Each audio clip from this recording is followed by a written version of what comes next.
Hello दोस्तों, welcome खुशामदीद my YouTube channel Crunchy Explain Anime. उम्मीद है आप खैरियत से होंगे। आज हम देखेंगे वन पंच मैन के नए सीजन 3 को। तो देखते हैं, जानते हैं इस कहानी को एपिसोड 1 के साथ। I got loyalty inside my DNA. I got loyalty inside my DNA. I got cannabis, got war and peace inside my DNA. I got poison, pain, and joy inside my DNA. 神羅転生 I was born in this is wild. Immaculate conception, I just never used to perform like this without you. A new weapon, I need you. I meditated, pain, and joy inside my DNA.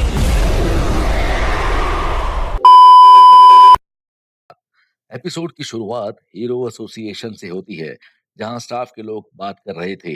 उस देवमानस monster को किसी ने एक झटके में ही मार दिया, ऐसे कि उसका नामो निशान ही मिट गया। इस तरह का काम बस किंग ही कर सकता है। हम खुशनसीब हैं कि किंग हमारी साइड है। अब बात करते हैं उस हीरो हंटर गारो की।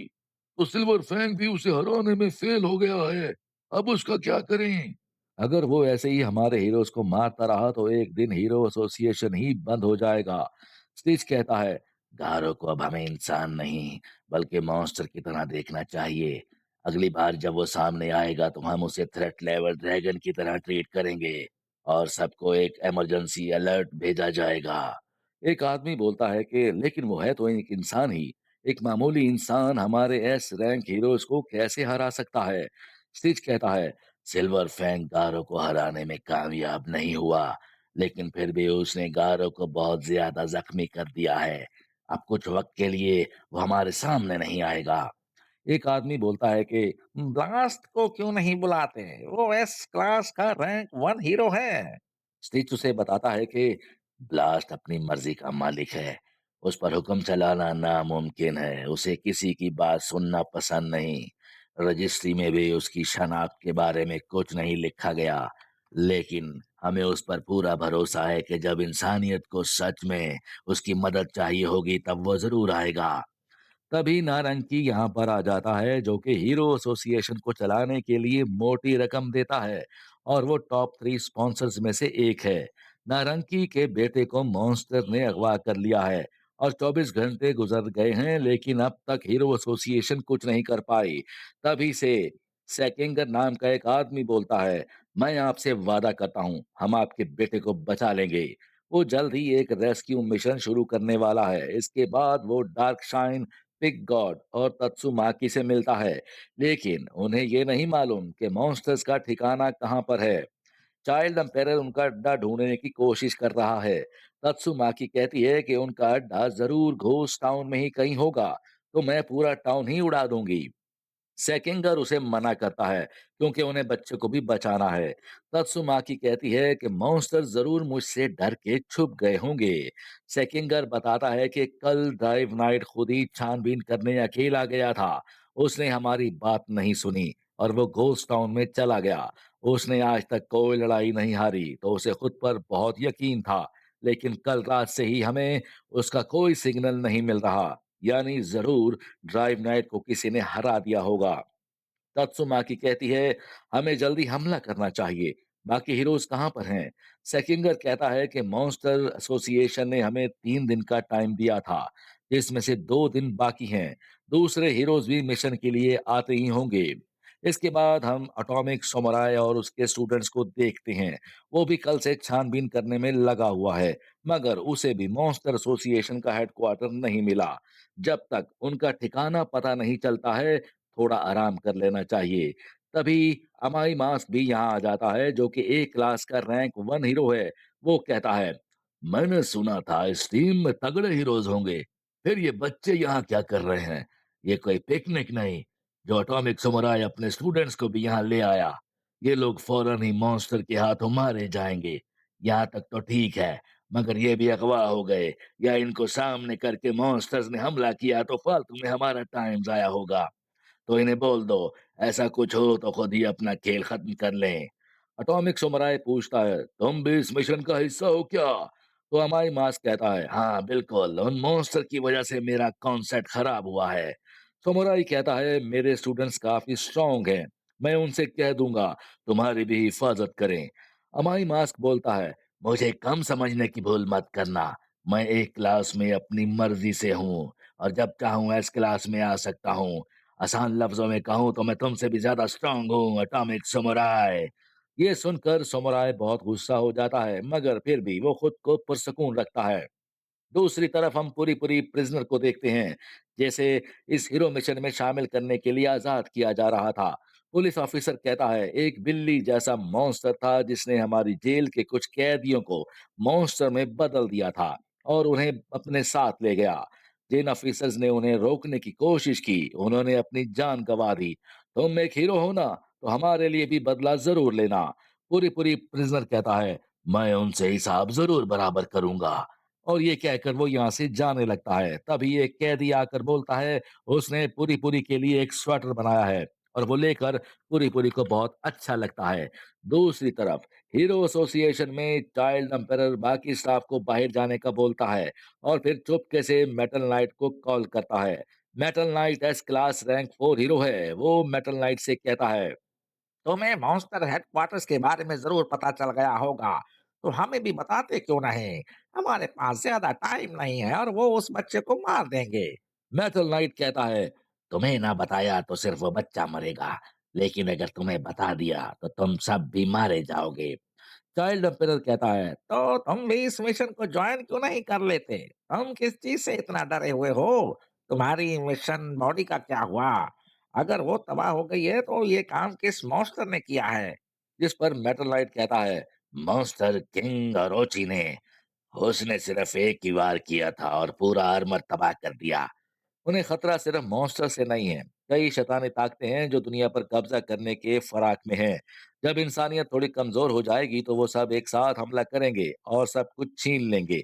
वो चाइल्ड एम्पायर से कहता है अपने आसपास किसी पर भरोसा मत करना, अपनी ताकत को बढ़ाओ और उसे ठीक वक्त के लिए बचा कर रखो। इतना कहकर वो कॉल कट कर देता है। इधर नारंगी को हीरो एसोसिएशन पर भरोसा नहीं था और वो खुद अपने बेटे को बचाना चाहता था।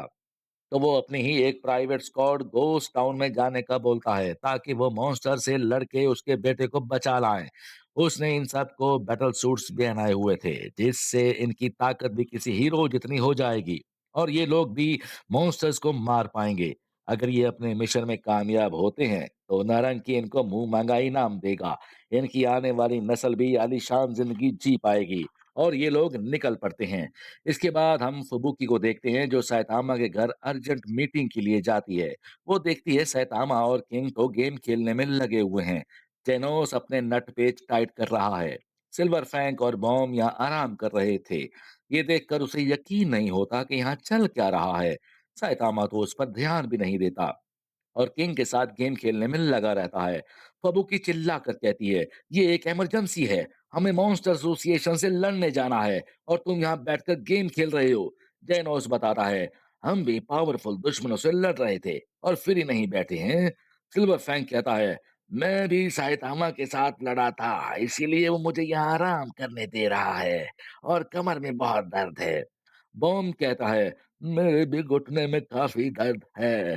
फबुकी सोचती है कि देखकर तो लग रहा है कि उन्होंने कोई खतरनाक लड़ाई लड़ी है, सबकी हालत खराब है, लेकिन फिर ये गंजा सैतामा कैसे ठीक है? वो पूछती है सैतामा को कुछ नहीं हुआ? तो सैतामा कहता है मैं बिल्कुल ठीक हूँ। वो अब उन्हें मॉन्स्टर एसोसिएशन के बारे में बताती है कि हमें मीटिंग करनी चाहिए, तुम लोगों को कोई खबर नहीं मिली क्या? जेनोस कहता है कल की लड़ाई में उसका ट्रांसमीटर टूट गया था। बाकी लोग भी यही कहते हैं। फबुकी बोलती है तो अब हमें क्या करना चाहिए? हीरोज और मॉन्स्टर्स के दरमियान जंग शुरू होने वाली है। जेनोस बोलता है कि मुझे पहले थोड़ा रिपेयर करवाना होगा। सिल्वर फैंक और बॉम्ब भी लड़ने की हालत में नहीं है और किंग भी बहाना मार देता है कि उसे कोई दूसरा काम है। यानी सिर्फ फबुकी और सैतामा ही लड़ने की हालत में हैं।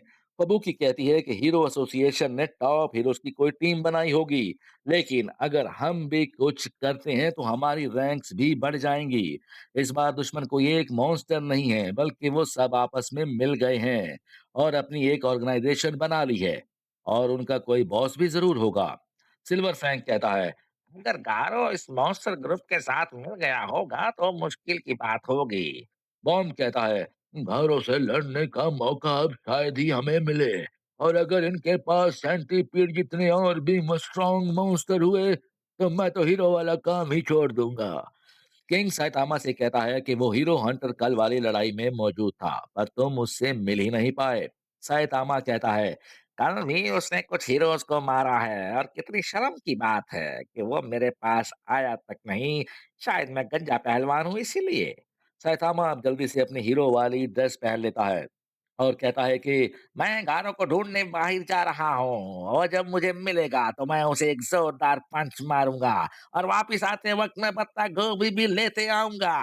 इतना कहकर सैतामा यहाँ से चला जाता है, और फबुकी अकेले बैठे सोच रही थी कि एक बार फिर किसी ने उसकी बात नहीं सुनी। वो तो यहाँ कोई प्लान बनाने आई थी, पर सैतामा अकेले ही चला गया। दूसरी तरफ गारो को मॉन्स्टर एसोसिएशन में होश आता है। उसे मॉन्स्टर्स बचाकर यहाँ ले आए थे। गारो अब उस कमरे से बाहर निकलता है, उसे ज्यादा कुछ याद नहीं था, और उसका पूरा जिस्म दर्द कर रहा था। वो एक बड़े से हॉल की तरफ जाता है, जहां हम देखते हैं नारंगी की प्राइवेट स्क्वाड पकड़ी जा चुकी है। वो लोग ग्योरो ग्योरो के सामने अपनी जान की भीख मांग रहे थे। इन लोगों को मिशन गॉड G5 ने पकड़ा है, जो मॉन्स्टर एसोसिएशन में भर्ती होने आया था। G5 कहता है, इन लोगों के सूट्स काफी कमाल के हैं, लेकिन ये सिर्फ इनके लिए ही बनाए गए हैं। इनके अलावा और कोई इन सूट्स को इस्तेमाल नहीं कर सकता, यानी इनको जिंदा रखकर ही अपने प्यादों की तरह इस्तेमाल करना होगा। तभी डूएस यहाँ आ जाती है और वो कहती है, मैं इनको अपना गुलाम बना लूंगी। अपनी चाबुक इन पर मारती है और उन्हें अपने कंट्रोल में कर लेती है। इसके बाद गारो इनके सामने आता है और पूछता है, तुम लोग मुझसे क्या चाहते हो? ग्यूरो ग्यूरो बोलता है, अब उनके पास 30 से भी कम मॉन्स्टर बचे हैं। वैसे तो ये लोग अब भी हीरोज को हरा सकते हैं, लेकिन उन्हें एक लीडर और इत्तेहाद की जरूरत है। और वो चाहता है कि गारो उस जगह का लीडर बन जाए। उसे गारो के जैसे ही किसी एंटी हीरो आइडियोलॉजी वाले की तलाश थी। गारो यहाँ का मेंबर बनने के लिए मान जाता है, लेकिन मॉन्स्टर किंग और ओची की एक शर्त थी। गारो को साबित करना होगा कि वो सच में एक मॉन्स्टर बनने को तैयार है, और उसे एक दिन के अंदर किसी हीरो का सिर लाके देना होगा। गारो अब यहाँ से बाहर चला जाता है, और ग्यूरो ग्यूरो उस पर नजर रखने के लिए दो मॉन्स्टर्स, किंग रैपर और इंसेक्ट गॉड, को उसकी निगरानी पर लगा देता है। एपिसोड के आखिर में हम देखते हैं साउंड और सोनिक ने भी मॉन्स्टर एसोसिएशन को ज्वाइन कर लिया। उसे लग रहा था अब वो काफी स्ट्रांग हो गया है और साइतामा को वो जरूर हरा देगा, लेकिन असल में रात भर वो बाथरूम में था और ज्यादा कुछ नहीं, उसका 2 किलो वजन कम हो गया है। और एपिसोड नंबर 1 यहीं पर खत्म हुआ। तो दोस्तों, आपको ये एपिसोड कैसा लगा कमेंट करके जरूर बताइएगा। हमारे चैनल को सब्सक्राइब, वीडियो को लाइक और शेयर जरूर कीजिएगा। तो नेक्स्ट वीडियो तक के लिए, नेक्स्ट एपिसोड तक के लिए गुड बाय।